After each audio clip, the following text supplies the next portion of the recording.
여러분 반갑습니다. 성경은 드라마다 제5강입니다.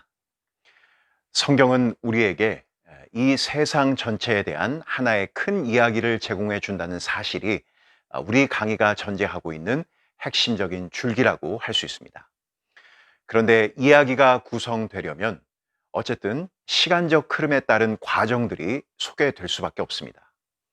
가령 두 남녀의 사랑 이야기를 글로 옮긴다고 했을 때 거기에는 필연적으로 두 사람의 만남에 대한 이야기, 그리고 어떻게 사랑이 시작되었고 또 서로에 대한 사랑이 커지게 되었는지에 대한 여러 과정들이 소개가 될 것입니다. 그리고 이런 과정들 속에는 반드시 시간적 흐름이라는 중요한 요소가 들어갈 수밖에 없다는 것이죠. 만약 그것이 빠져버리면 뒤죽박죽, 엉망이 되어 밑도 끝도 없는 이야기가 될 것이 뻔합니다. 과거와 현재를 오갈지언정 시간이라는 요소는 빠질 수 없는 것입니다. 마찬가지로 성경이 우리에게 하나의 큰 이야기를 제공한다는 말 속에는 시간적 흐름에 따라 우리에게 그 이야기를 소개한다는 의미가 담겨져 있습니다. 이 말을 바꿔 표현하면 성경은 역사적 사실에 기반을 두고 우리에게 하나의 이야기를 제공한다는 것이죠. 그래서 지금 우리가 보고 있는 이 책, 성경은 드라마다에서도 66권의 성경 중 역사서를 중심으로 내용을 전개해 가고 있다는 것을 발견할 수 있습니다. 우리가 다른 역사는 몰라도 성경 속 역사만은 내가 성장해 자라온 과정만큼이나 익숙하게, 그리고 바르게 기억하도록 힘을 기울여야겠습니다. 그럼 오늘도 이어지는 성경의 역사 속으로 들어가 보겠습니다. 지난 시간 보았던 신명기의 마지막은 모세의 죽음으로 끝이 납니다.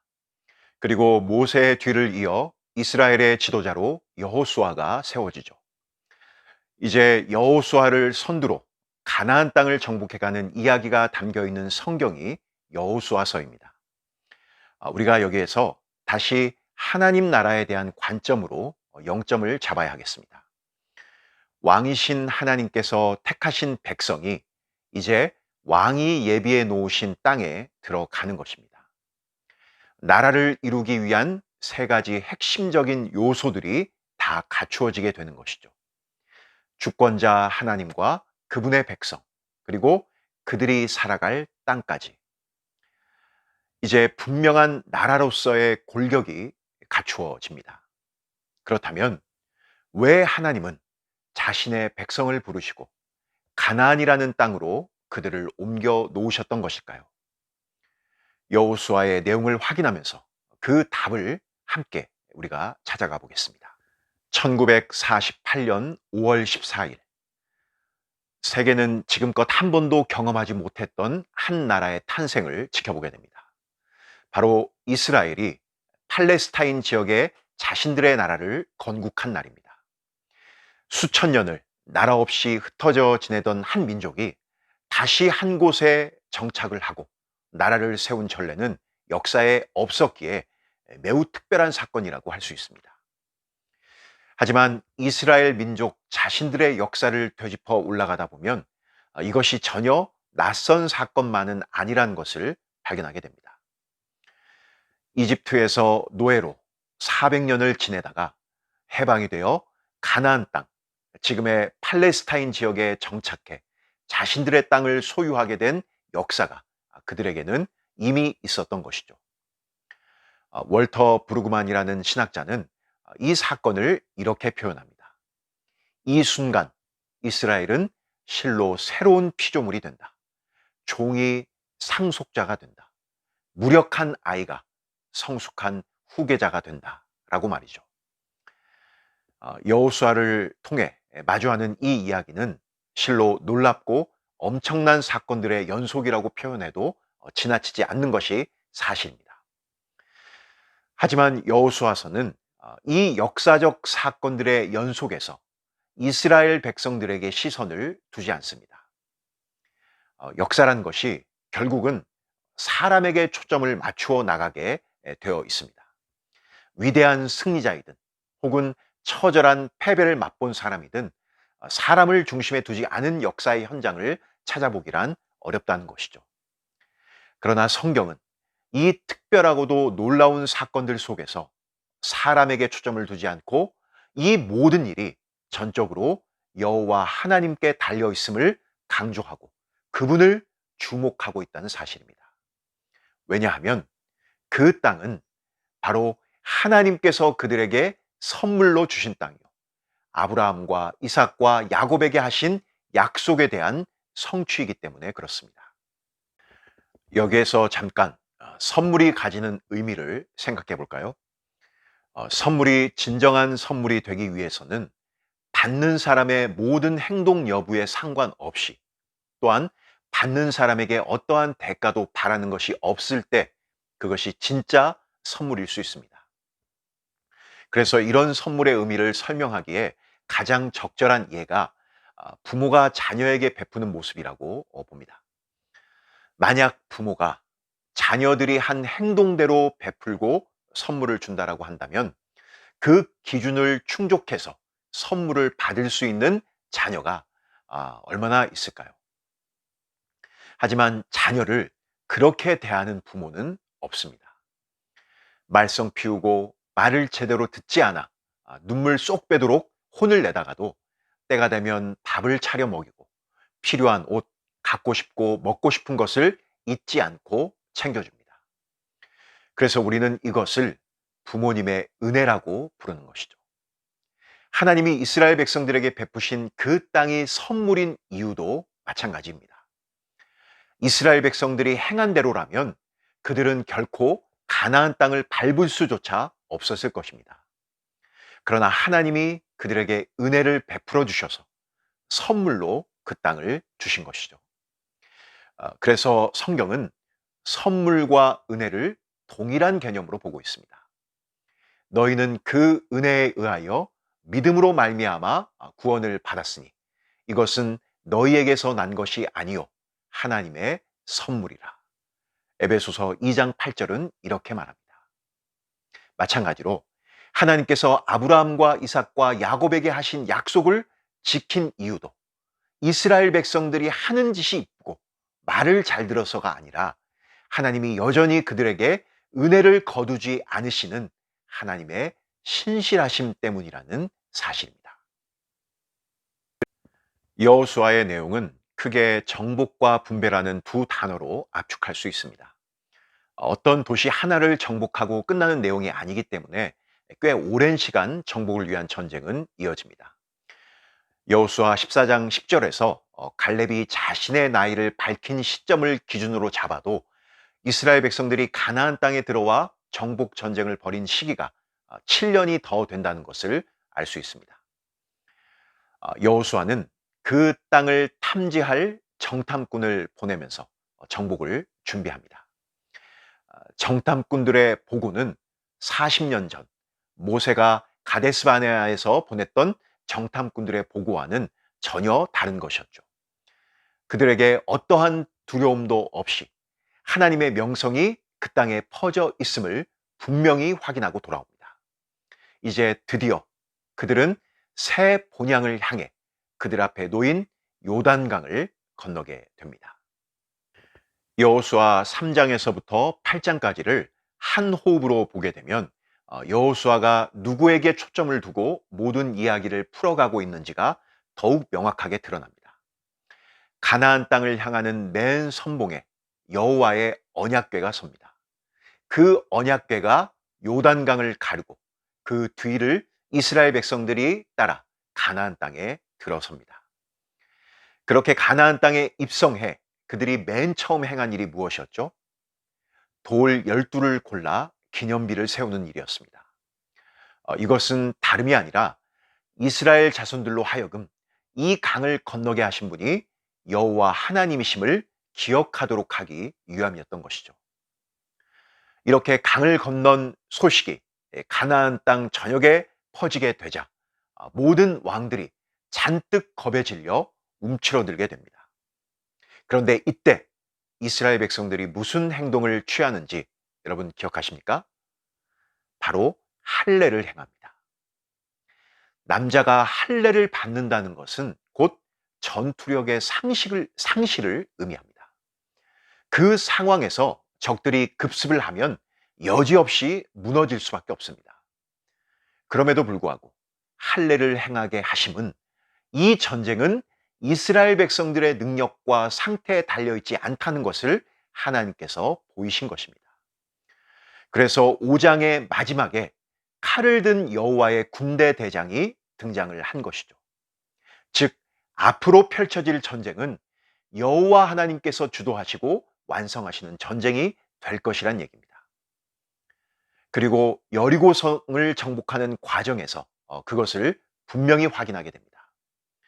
여리고성의 정복 과정은 처음부터 마지막까지 상식을 파괴하는 모습입니다. 가나안 땅 관문에 위치한 견고한 그 성을 그토록 어찌 보면 쉽게 정복할 수 있었던 것은 하나님이 이 모든 과정을 주도하셨기 때문이죠. 그러나 아간 한 사람의 불순종이 7장에 이 여리고성 정복 이후에 툭 던져지고 이것은 아이성의 패배로 연결이 됩니다. 왕이신 하나님에 대한 불순종이 얼마나 큰 것인지를 명확히 보여주십니다. 그리고 다시 아이성 전투에 임할 때 그들에게 승리가 주어집니다. 더불어 가축과 모든 물건들이 전리품으로 허용이 되죠. 하나님께 순종할 때에만 승리가 주어짐을 명확히 보여주신 사건입니다. 그리고 8장의 마지막은 여호수아가 에발산에서 하나님과 이스라엘 자손 사이에 언약을 갱신함으로 마무리가 됩니다. 이스라엘 백성들 앞에 놓인 축복과 저주가 무엇에 의해 결정되는지를 하나님은 분명히 하신 것입니다. 여호수아 11장 23절을 말씀을 보게 되면 이와 같이 여호수아가 여호와께서 모세에게 말씀하신 대로 그 온 땅을 점령하여 이스라엘 지파의 구분에 따라 기업으로 주매 그 땅에 전쟁이 그쳤더라. 이렇게 되어 있습니다. 이제 정복 전쟁은 마무리가 된 것처럼 보입니다. 하지만 그 앞에 있는 22절 말씀을 보게 되면 뭔가 찝찝함을 감출 수가 없습니다. 이스라엘 자손의 땅에는 아낙 사람들이 하나도 남지 아니하였고 가사와 가드와 아스도데만 남았더라. 이렇게 남겨진 작은 가시들이 후에 두고두고 이스라엘 민족을 괴롭히게 되는 블레셋으로 성장하게 됩니다.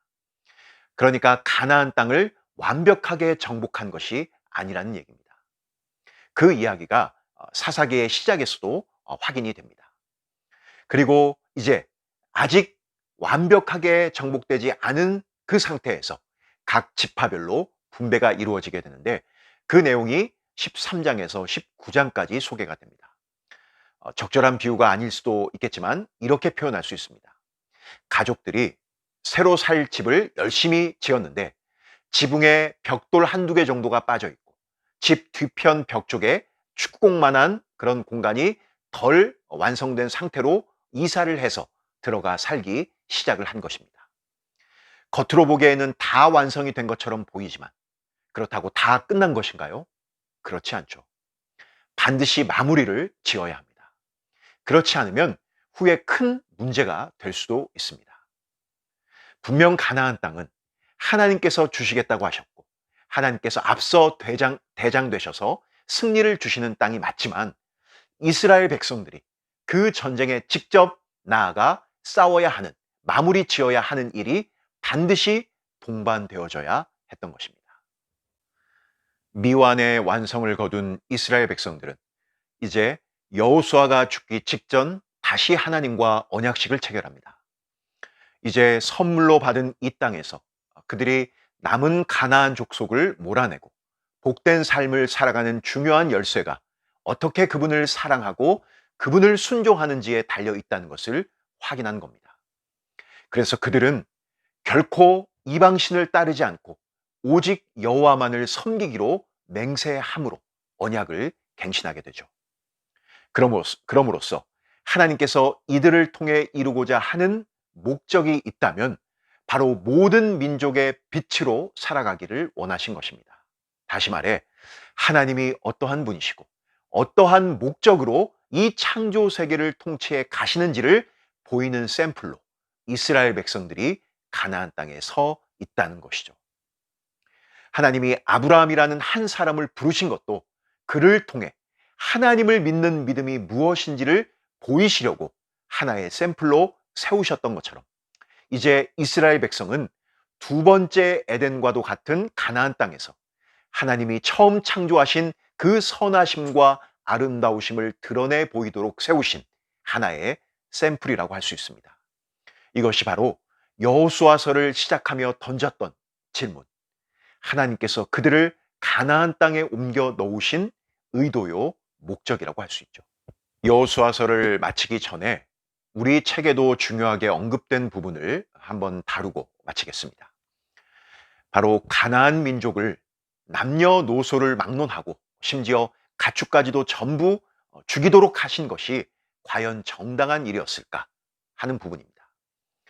많은 현대인들이 이 부분에 대해 부정적인 시각을 가지고 바라보고 있고 심지어 신자들 안에서도 하나님이 너무 과하신 것 아닌가 하는 생각들을 가지고 있기에 간단히 정리를 하고 넘어갈 필요가 있습니다.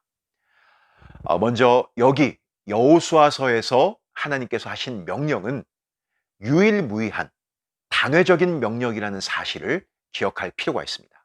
그러니까 이 말씀을 전쟁을 치르는 정당한 근거로 삼아 똑같이 반복해서는 안 된다는 사실입니다.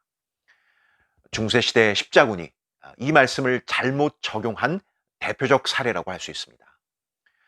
이것이 유일무이한 명령인 것은 가나안 족속이라는 특정한 대상 때문에 그렇습니다. 신명기 20장을 보더라도 하나님께서 가나안 족속과 싸울 때 명령하시는 내용과 가나안 이외의 족속들과 싸울 때 하시는 명령이 분명 다르다는 것을 알 수 있습니다. 그렇다면 왜 하나님은 이런 명령을 내리셨고 어떻게 그것이 정당한 그러한 명령이 될 수 있는 것일까요? 우리가 가장 먼저 기억하고 인정해야 할 전제는 하나님이 모든 것들의 창조주이시고 통치자라는 사실입니다. 하나님은 자신의 거룩한 뜻에 따라 땅을 나누시기도 한 민족을 패하시기도 할 수 있는 분입니다. 만약 이걸 받아들이지 못하면 이 질문은 마치 메비우스의 띠처럼 계속 돌고 돌 수밖에 없는 그런 질문이 될 수밖에 없습니다. 그러면 왜 하필 가나안 족속일까요? 그것은 바로 그들의 죄악 때문입니다. 아브라함을 통해서 창세기 15장에서도 밝히셨듯이 그들의 죄악이 가득 차기까지 사실 하나님은 오래 참고 기다리신 것입니다.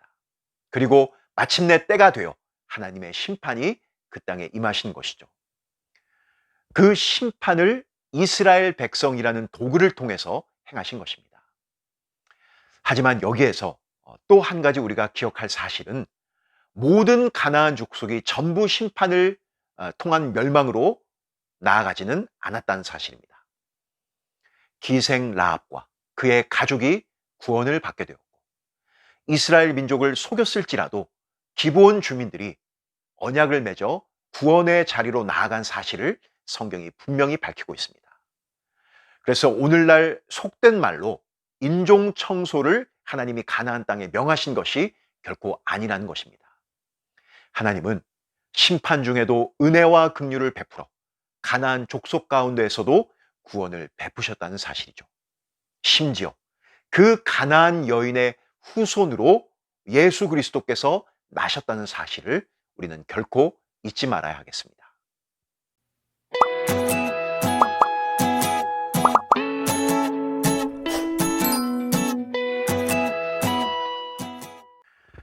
사사기는 저와 여러분에게 낯설지 않은 성경입니다. 제가 처음 우리 교회에 부임해 와서 이 사사기로 청년부 모임에서 2년 넘게 말씀을 전했습니다. 그런데 사사기를 읽다 보면 요즘 표현으로 고구마 한 100개쯤을 목에 쑤셔 넣은 것처럼 답답함을 느끼게 됩니다. 어떻게 이스라엘 백성들이 그럴 수 있는가?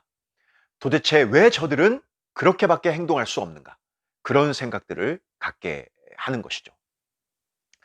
하지만 중요한 사실은 사사기를 보면서 그저 이스라엘 백성들에게 손가락질을 할 것이 아니라 거기에서 우리 자신의 모습을 발견하는 사람이 바로 복된 사람입니다. 자, 그럼 사사기의 내용으로 한번 들어가 볼까요? 사사기는 여호수아서에서 이스라엘 백성들에게 남겨진 숙제, 곧 모든 민족의 빛이 될 것을 요구하신 하나님의 명령에 어떻게 행동했는지를 보여주는 하나의 성적표와도 같다고 할 수 있습니다. 그들은 낙제 점수를 받았고 철저히 실패한 모습을 사사기가 그대로 담고 있습니다. 여호수아가 죽을 때 모세와 같이 후계자를 세우지 않은 것은 하나님께서 이제 그 땅에서 직접 왕으로 통치하시고자 하는 깊은 뜻이 담겨져 있었을 것입니다. 하지만 여호수아는 그 세대의 장로들이 전부 죽고 난 이후 이스라엘 백성들이 여호와를 잊게 되었다고 말합니다. 그리고 그들이 쫓아내지 않고 남겨놓은 가나안 족속들의 우상에게 마음을 빼앗겨 그것들을 따르게 됩니다. 풍요를 약속하고 즉각적인 어떠한 육체적 만족까지 주는 바알신을 숭배하는 죄악을 범하게 되죠. 우리가 그림을 통해 이스라엘 백성들의 삶과 사사기의 특징을 나선형 구조의 순환주기로 살펴볼 수 있습니다. 이스라엘 자손들이 우상을 숭배하며 하나님 앞에 죄를 짓게 됩니다. 그러면 하나님은 그들을 향해 진노하셔서 그들의 적들의 손에 넘기심으로 압제를 당하게 하시죠. 오랜 압제와 고통 속에서 그들은 여호와께서 구원해 주시기를 간구합니다. 하나님은 그들의 요청대로 사사를 일으키셔서 적들의 손에서 구원을 하십니다. 그렇게 일정 기간 평화가 찾아오다가 다시 하나님을 망각하고 죄를 짓는 이 악순환의 늪에 점점 빠져들어갑니다. 이것이 사사기 내내 펼쳐지는 하나의 일관된 흐름이라는 것이죠. 여러분, 사사기의 내용이 기억나십니까? 구체적으로 다 언급할 수 없지만 앞서 얘기했던 것처럼 사사기를 보게 되면 시간이 지날수록 그들의 죄악이 심각해지는 것을 볼 수 있게 됩니다. 얼마나 상황이 악화되었냐면 베냐민 족속이 다른 이방 국가도 아닌 동족인 이스라엘 형제 족속들로 인해 멸절되기 직전까지 가는 끔찍한 내전도 겪게 되는 것을 봅니다. 마지막 사사였던 삼손은 이러한 이스라엘의 운명을 보여주는 하나의 표상과도 같은 인물로 등장을 하죠.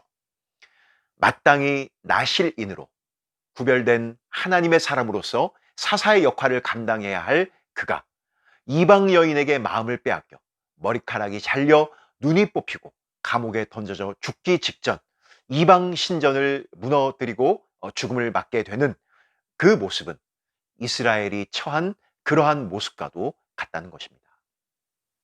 가나안 족속과 싸워 그들을 물리치는 거룩한 전쟁으로 시작한 사사기는 안타깝게도 이스라엘 민족이 서로가 서로를 향해 피튀기는 싸움을 한 내전으로 마무리가 됩니다.